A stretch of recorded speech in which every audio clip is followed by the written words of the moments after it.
Welcome, everybody, to another episode of Environmental Social Justice. I am your host, Wendy Nystrom, today with my co-host, Miss Joy Langford. Welcome back, Joy. Hi. Glad to be here. Glad to have you back. Joy makes this fun. But today, very special guest, we have Tate Wimberley. Tate is the Global Managing Director of Corporate and Investment Banking for Madison Street Capital. And today he's going to demystify ESG for us. So welcome, Tate. Yeah, thank you so much, Wendy. Thank you so much, Joy. And I love the words that you use there. I think words are important, but demystifying something for people so that we're really making this knowledge available to everybody. And that's what gets me excited, is exactly what we're doing now, which I consider capacity building or capacity development, which is kind of informing people about new processes, global trends, and even economic opportunities. So really delighted to be here today. And if I can shed some light on a new kind of sector focus that we have in finance called ESG, I'm happy to do that as well. Well, one of the things, because you and I've previously spoke on this, which is why I really wanted you to come on and do the show today. It seems to be a little political lately with ESG. Red versus blue and greenwashing. Could you explain what red washing is as well, and how we kind of need to move on from this and just do better? Yeah, so one thing that I try to do is I try to diffuse situations and neutralize them.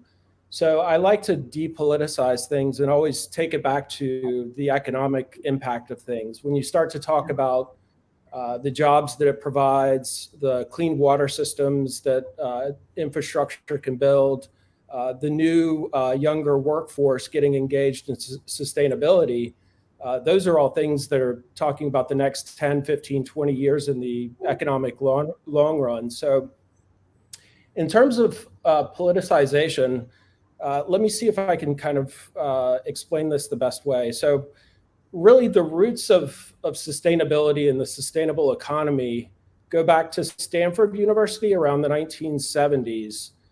They developed this concept called a stakeholder. So let me see if I can explain that so that we can talk about how it's become politicized. So up until the 70s, when this notion of the stakeholder was essentially developed, there was the idea that the only interest a corporation should have is for their shareholders, those that actually own stock or debt in the company.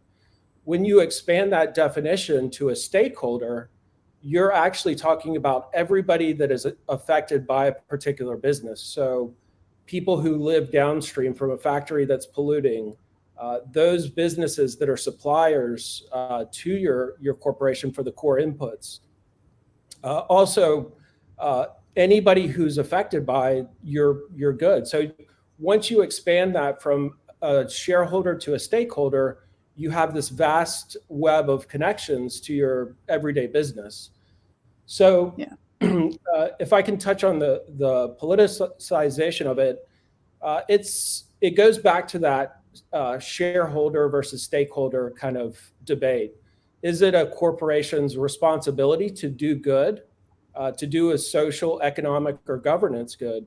In the past, it was no, a corporation should just provide a financial return to its shareholders.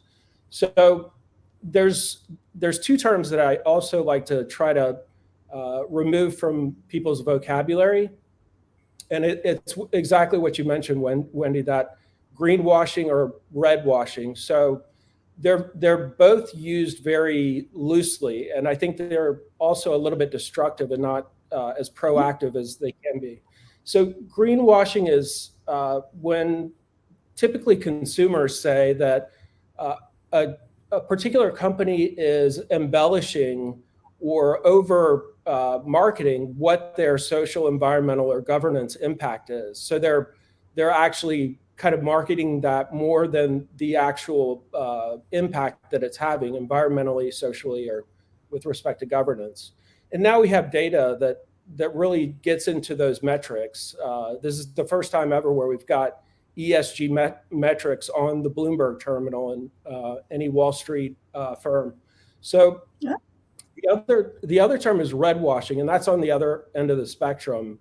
And essentially that's saying that businesses are doing this to kind of look good socially. It's the best way I've heard it described as virtue signaling is one common term that's used as a way to express what red washing is. It's kind of corporations doing this for brand share or market share.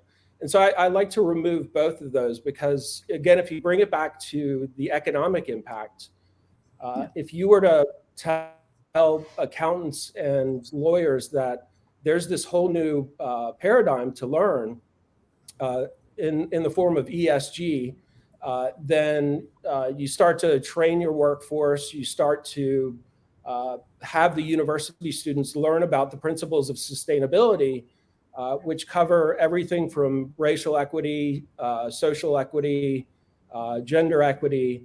And that's why you see in many corporate boardrooms now this need for DEAI, diversity really represented in the C-suite by women and minorities who are in the C-suite. So Tate, when you see commercials, so to say, where a company is touting how green they are, or they're throwing out or spewing numbers about the way they're helping the environment, when they've been known to be some of the contributors to the environment, that's more so what you're speaking of when you're talking about red washing and greenwashing, kind of getting behind the facts of what's actually going on. Is that what you're basically saying?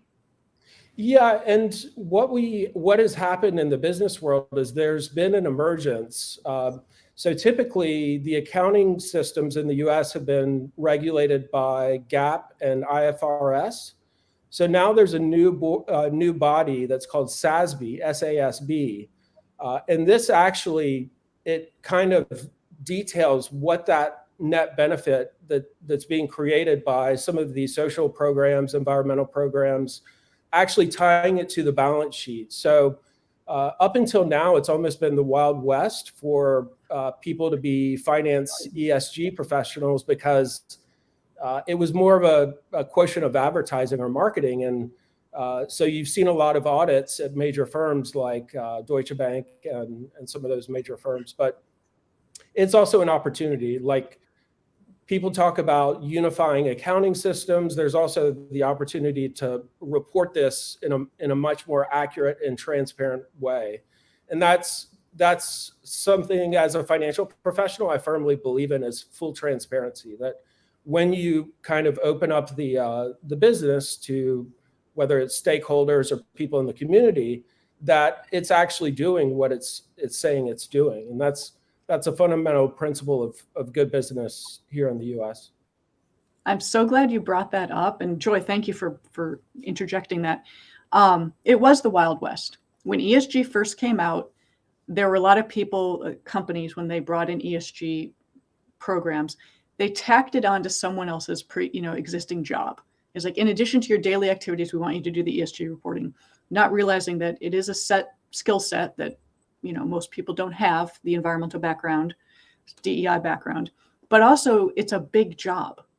And to tack it onto someone's existing responsibilities they have in their job is a bit unfair and a disadvantage, which is why I think a lot of that reporting was done incorrectly, or they were saying they were doing certain things when they were not.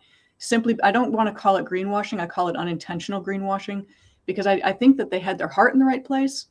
They just didn't have the right people to execute it and get it done. And that's what we're seeing. This is now turning around. We're seeing a lot more qualified people in these positions. So thank you so much for bringing that part up, because that is important for people to understand. There's also, if I could add one additional concept, and this is what ties it to financial reporting and incentivization, this concept in finance known as materiality.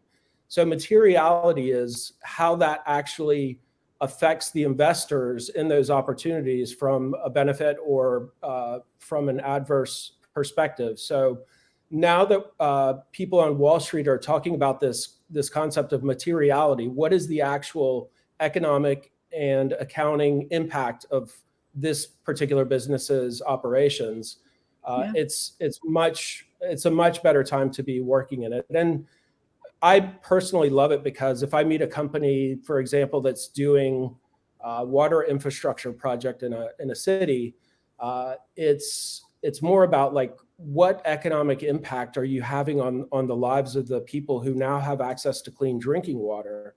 So it's about identifying with like, those are the things that get me excited in finance.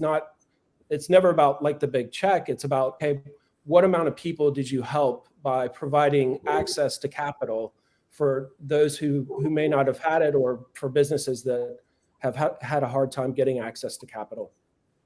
I love that. And it is hard to get capital because I think the most recent statistic was for people getting VC funding, women and people of color received only about 2%. And that definitely needs to change, because there's some great ideas out there, and there's some great inventors that could really use some funding to get their ideas off the ground. That being said, though, with funding and finance, Joy and I, the three of us, were talking previously, folks, about jobs and how getting people out of fossil fuel industry and into a well-paying position in the renewable sector cannot happen overnight.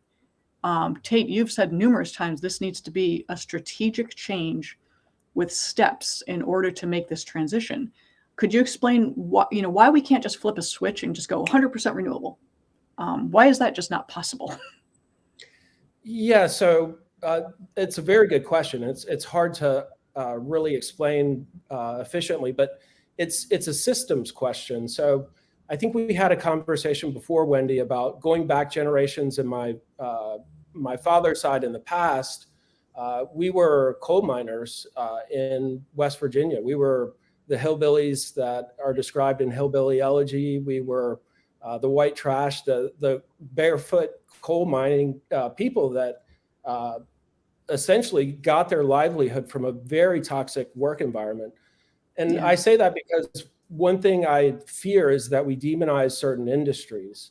If you were to tell people like, okay, we're going to remove your only source of income and not replace it with a new industry, a new training, it's detrimental. It's detrimental to those people who their core identity goes back to the movie 𝐼𝒍𝒂𝒎𝒊𝒏𝒈 about the establishment of the unions and coal mines and that kind of thing. So it has to be what's called a just transition. It's got to be steps over time, because if you remove an industry, you're now promoting the opioid epidemic for people who have just lost their major source of livelihood. So, and I also look at other global economies, and it's in a ways unfair to oil producing economies to say like, okay, your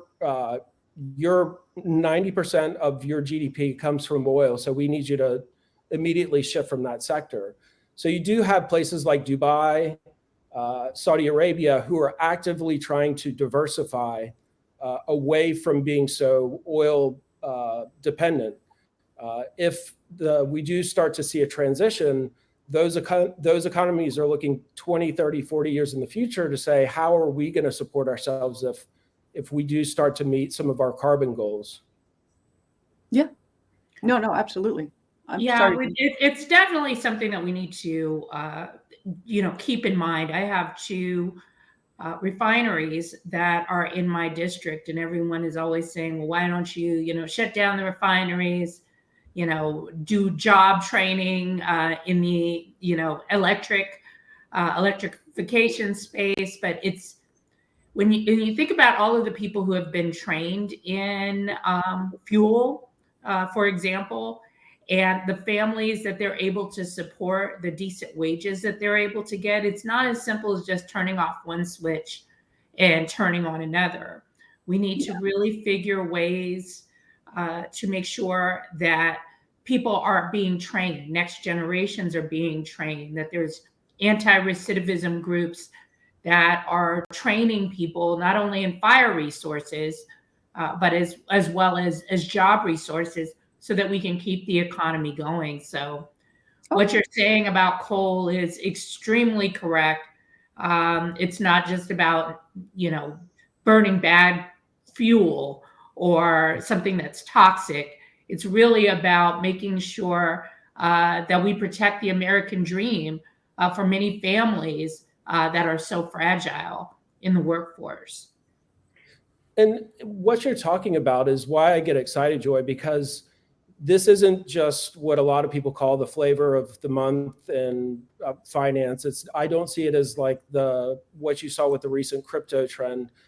When you look at university curriculums at universities all across the US, our younger generation is learning about sustainability in the business schools, in the government administration schools. So this is an actual skill set. And what I fear sometimes is that what used to happen in my house when I was a kid is we'd learn on Earth Day about like very sustainable things. And my parents would support it, kind of like, oh, that's nice that the kids are doing that. But we also need people our age and 20s and 30s to see the economic impact and opportunity that the sustainable economy is going to provide people going forward. So I'm glad talking about the economy moving forward, and we did talk about how this is not an overnight change and it has to be done strategically because we do not have enough natural resources to make everything electric. We need that energy diversification. We need alternate forms. But with your company and what you do, because I did watch, Tate did a great presentation for a group called 𝑦𝒍𝒂𝒎𝒊𝒏𝒈. It's the International Sustainable Institute. I think I got that right. And it's a certification class that you take for infrastructure. And the reason I reached out to Tate was I watched it, I loved it, I wanted to know him. So the 7 impact investing, the 7 criteria of ESG investing, that was pretty phenomenal information that you provided. That I didn't memorize it myself. I'm sure you haven't memorized it yourself, but if you wanted to touch a little bit on that and how you apply that. Yeah, so essentially, what you have when you have new systems is you kind of have to establish guardrails for what the governing principles are for how we can measure and monitor all this. So the 7 principles kind of give us the guiding factors that we go by. And there's organizations, there's a group called the PRI, which it's a United Nations organization. It stands for the Principles of Responsible Investing. So at the highest levels, all of this really ties in directly with organizations like the United Nations. It's really how people on a global level are shifting into looking at sustainability through this business and economic lens. There's one example I wanted to give about what I kind of do strategically to kind of keep my finger on the pulse of things. And this gets to Joy's question of like, are the businesses actually doing it? So in a former life, I was a equity research analyst for retail stores. We would do something called variance analysis, which is, okay, what is the amount of a particular store putting items on sale versus like their true other inventory that they're selling for full price. So we would actually go to retail stores and see what was on sale and do some analysis that way.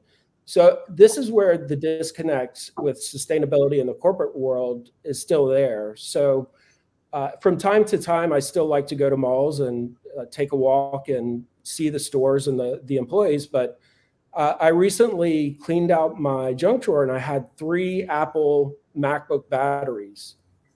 So I know that it's bad to just throw those in the trash. So I said, okay, let's go to Apple and see, even if they're not advertising that they have a program for this, let's see if they have any kind of economic incentive to return those. And that's where the disconnect is even major corporations aren't seeing things like opportunities to upcycle or recycle and incentivize the customers to use those programs. So I use that example of Apple because if you think about it, if there was a system in place for getting people to bring their batteries back to the store so that it could be reused into a different machine, you would think that they would incentivize the customers to do that. So They should. So there's still a little bit of a disconnect with what we see major corporations doing, as well as the full overall opportunity. So I wanted to use that example because Apple's the most famous retail store in the world. And you're absolutely right. I mean, I get annoyed when my cell phone, I try to keep things for a long time because it's e-waste. So when I had to recently upgrade my cell phone, it's not because it was not working. It was because it stopped accepting security updates because the manufacturer deemed it too old. And there's a lifespan of when it'll still upgrade your security settings. And I got hacked. And I found out it's because, well, your phone's older and you haven't gotten a security update since May. And I thought, yeah, but it still works. I'd like my phone to keep my phone, but I had to get a new one. And I really wish that larger corporations would make things maybe modular, like with as you said, computers. Battery's dead, swap it out. Something else doesn't work, swap it out. But you can still keep the main format of your laptop or your desktop. I know that's coming. I know a lot of people are talking about that. I just haven't seen it. And I do want to touch back on one of Joy's examples as well with this issue, the issue of the oil and gas refineries that are close by to your residential place. The other thing that happens is for a lot of people, they say, well, we don't want a particular mining operation in our backyard, but it's kind of, it goes back to the economic issue of, okay, what do we actually need to power the next generation of devices?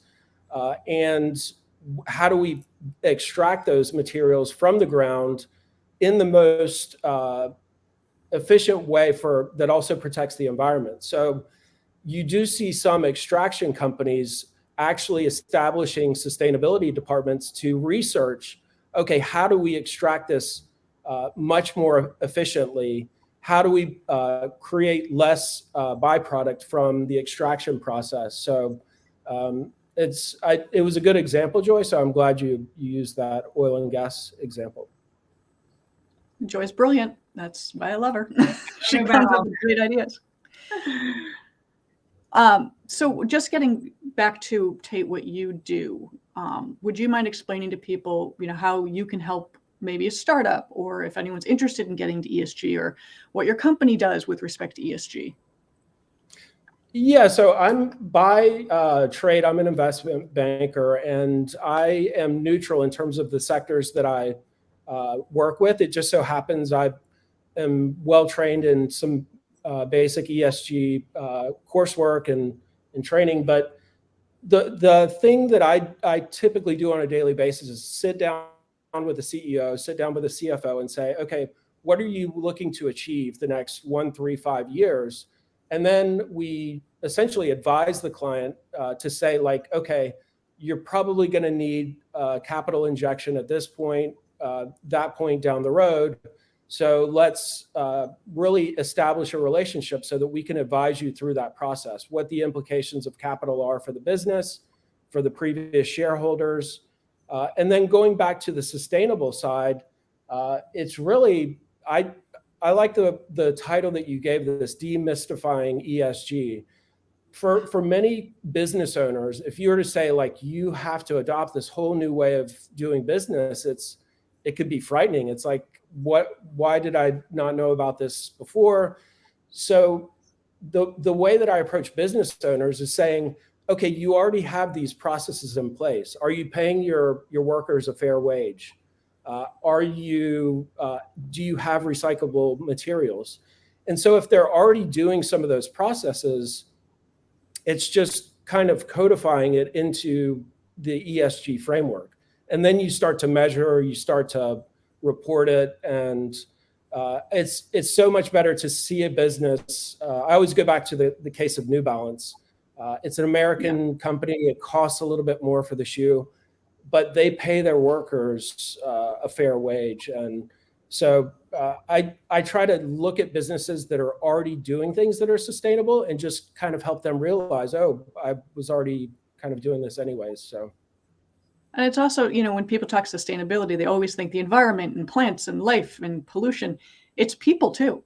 I mean, it's the 3 pillars are people, planet, profit. So people are a very important segment of being a sustainable company. You have to pay them well. You have to pay them a living wage. You have to have diversity. So people often forget about, the social in ESG.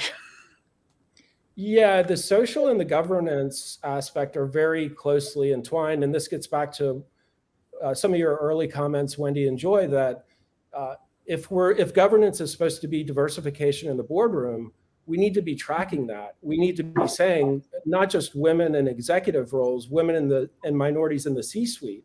And we need to be holding major corporations accountable so that what they say is their DEAI is actually the truth. And so I do have some people who are doing projects on measuring that E and the S and the G factor in the C-suite as awesome. we speak. Yeah, a lot of people are really focusing on that to make sure that companies remain equitable and fair, because that is necessary. It's been overlooked for a little too long. Joy, I will give you final thoughts. Well, I think this is very encouraging, right? We're seeing that. Yesterday there was an article that Hong Kong and all of the money that comes out of Hong Kong for investment strategy, they're reducing by 50%. So there's not a lot out here that Wall Street feels very encouraged about as far as investing, which trickles down obviously to jobs that are going on Wall Street. That's going to mean, more job decreases on Wall Street, as well as more job decreases in the tech space, all the way down the chain. So we really have to work diligently on ESG to make sure that, as things are dwindling as far as job expectations are going in all sectors, that we're really building upon what Tate is speaking on, the ESG component, where we're trying to find more diverse jobs, providing more diversity in more diverse regions, even such as the coal mining areas, such as the oil areas, where we can start building up the workforce from the bottom up. So I'm really curious to, obviously stay in touch with Tate, for Tate to be a guest again as we see what happens in the next 6-month cycle, to make sure that, we are on track and that we are doing our part as environmental justice people to make sure that job inclusion and diversity of all sorts is being represented. So thanks so much, Tate and Wendy, for all bringing together the minds of the minds to make stuff work. The last thing I'd like to mention, though, before we leave is that we are empowered. We're empowered as consumers. The reason I see ESG being successful, especially with this younger generation, is if they see a brand that really is doing good, they vote with their dollars. Those things become viral. So one quick thought exercise that I'll leave everybody with as a way to kind of get in this mindset of, okay, I'm going to put my dollars behind those companies that are doing good, is to look at the labels on your clothes in your closet. And it seems like a simple thought exercise, but what you're doing is saying, like, okay, this was produced in this location. Was that fair wage labor? It had to be shipped from that location to here. So answering some of those basic questions yourselves and you'll start to look at the labels of the things that you buy a little bit better and become a more responsible consumer. Oh, absolutely. We make choices with our dollars every single day. And that's how this moves forward. And honestly, to just simplify ESG the best way that I can, it's just doing the right thing. As a corporation, doing the right thing. It is that simple. It's just a big step to take to get it initiated. So on that, Tate, thank you so much for joining us today. Brilliant conversation. And seriously, please come back in a couple months, give us updates on how things are looking. It's an important topic. Thanks, Joy. Thanks, Wendy. Just amazing to connect with you on this platform. And hopefully we shared some new knowledge for some people. Oh, absolutely. Without a doubt. Without a doubt. Okay, guys, I'm Wendy Nystrom, your host with Environmental Social Justice with my co-host Joy Langford. And today, Tate Wimberley from Madison Street Capital. Check him out. He has amazing presentations on YouTube. Watch it. It's a wealth of information in there. So we'll catch you guys next time. Take care. Bye.